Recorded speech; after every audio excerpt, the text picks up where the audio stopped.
Agents kept treating them like criminals, even though they're all U.S. citizens.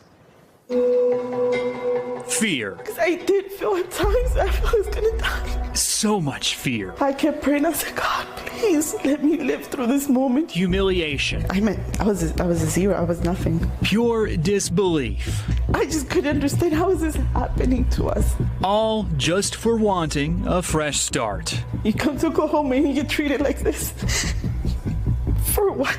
This woman, who we're calling Marissa, and her 3 daughters came to Oklahoma from Maryland looking for a slower, more affordable pace of life. They rented this house in a nice, seemingly safe northwest Oklahoma City neighborhood. Her husband planned to join them this past weekend, but any semblance they had of comfort went out the window when 20 men armed to the teeth busted through it Thursday morning. I don't know who they were. They had guns. It was dark. All the lights were off. They were federal agents, Marissa says, with the U.S. Marshals, ICE, and the FBI. And I kept asking them, like, who are you? What are you doing here? What's happening? And they said, we have a warrant for the house. They ordered Marissa and her daughters outside into the rain before they could even get dressed. They wanted me to change in front of all of them, in between all of them. The thing is, the suspect names on that search warrant were not Marissa's or anyone in her family's. They were, however, names listed on mail still arriving at the house. Former residents, perhaps. We just moved here from Maryland. We're citizens. That's what I kept saying. We're citizens.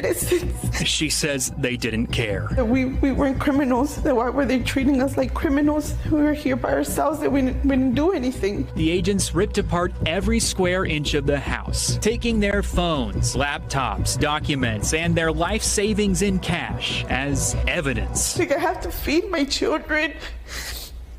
I'm gonna need gas money. I need to be able to get around. Like, how do you just leave me like this, like an abandoned dog? And when they left, they told her something. I know it was a little rough this morning. It was so denigrating. Like, you do all of this to a family, to women, your fellow citizens, and it was a little rough. You have literally traumatized me and my daughters for life. This family has virtually nothing. And I said, when are we gonna get our stuff back? He was like, it could be days or it could be months. Nothing but questions. Well, what if I would have been armed? What if you're breaking in? What am I supposed to think? My initial thought is we were being robbed. My daughters, my female daughters being kidnapped. Nothing but likely lifelong trauma. We have guns pointed at our faces.